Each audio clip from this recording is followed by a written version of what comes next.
सौ लक्ष्मीबाई भाऊराव पाटील अशा या महान माऊलीचा जन्म 7 जून 1894 रोजी कोल्हापूर जिल्ह्यातील कुंभोजा गावी झाला. त्यांचे टोपण नाव आदाक्का असे होते.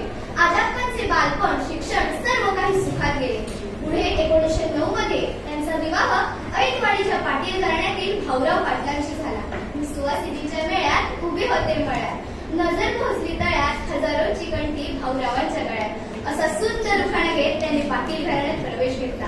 अण्णांच्या एकत्रित कुटुंबाची जबाबदारी त्यांनी आपल्या खांद्यावर समर्थपणे पेलली.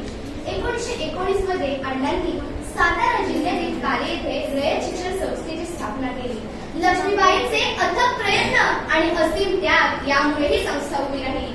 या इवल्याच्या रोपट्याचे आज वटवृक्ष झालेले आपल्याला दिसते. एकेकाळी सनातन काळात पाटील लक्ष्मीबाई भाऊरावांच्या कार्यात इतके एकरूप झाल्या की त्यांनी स्वतःची 3 मुले व वसतिगृहातील मुलांशी कधीही भेदभाव केला नाही.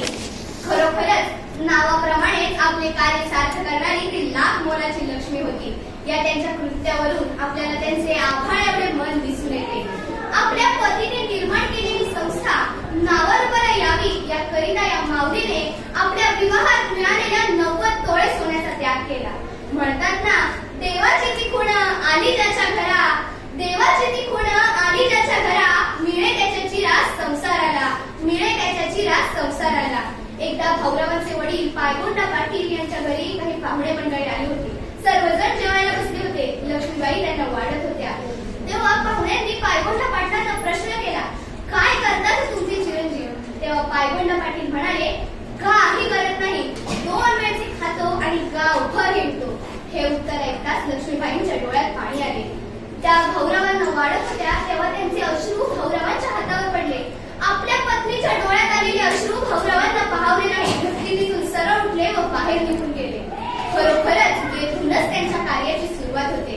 स्त्री साजेचे अश्रू आदिशक्ती असतात असे म्हटले जाते.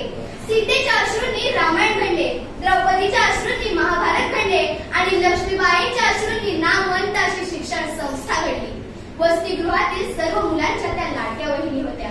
पाखीर फुट्या पाखरांसाठी पवित्र असा वटवृक्ष रोविला, पाखीर फुट्या पाखरांसाठी पवित्र असा वटवृक्ष रोविला.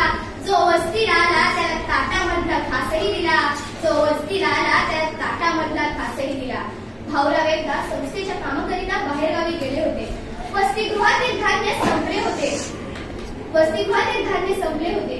मागील थकबाकी असल्यामुळे कोणी उधार देण्यास तयार नव्हते. वसतिगृहातील सेक्रेटरी वहिनींकडे आला.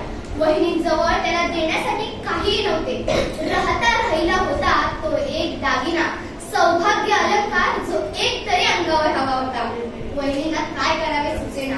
अखेर त्यांनी निश्चय केला, वसतिगृहातील मुले 12 घरची असली म्हणून काय झाले, ती शिकतील, त्यांच्या जीवनाचे कल्याण होईल असा विचार करून त्यांनी स्वतःचे सौभाग्याचे लेणे मंगळसूत्रही सेक्रेटरीच्या हातात दिले. यावरूनच आपल्याला त्यांचे आभाळ एवढे मन दिसून येते. एकदा वसतिगृहात एक पाहुणा आला होता. त्यांनी वहिनीला विचारले, किती हो तुम्हाला मुले? तेव्हा वहिनी म्हणाल्या, ही जी मुले आहेत ती सर्व माझीच मुले आहेत. यावरून आपल्याला त्यांचे आभाळ एवढे मन दिसून येते. कोणाची ही मुले काय होते नाते तिचे, कोणाची ही मुले काय होते नाते तिचे. लढा लावील सर्वांना राज्य निर्मी ममतेचे, लढा लावील सर्वांना राज्य निर्मी ममतेचे. इवल्याशा लेकरांना दिले पाठ समतेचे, इवल्याशा लेकरांना दिले पाठ समतेचे. अभिमाना अभातीचा जीव टाकू वळून, अभिमाना अभातीचा जीव टाकू वळून. अरे आभाळ एवढे हिला कुणी दिले मन, अरे आभाळ एवढे हिला कुणी दिले मन. अशा या महान माऊलीचे 1930 साली निधन झाले. पण त्यांनी मरणोत्तर आपली व्यक्त केलेली इच्छा म्हणजे वसतिगृहातील सर्व जाती धर्माच्या मुलांनी मला खांदा द्यावा आणि दुसऱ्या दिवशी असणारा पाडव्याचा सण कुणी चुकू नये. या त्यांच्या विचारांवरून त्यांची दूरदृष्टी व समाजहिताची घेतलेली काळजी याची ग्वाही पटते. जाता जाता एवढंच म्हणे, अथांग त्यांची कार्यगाथा समुद्रावरी पसरावी जशी, अथांग त्यांची कार्यगाथा समुद्रावरी पसरावी जशी.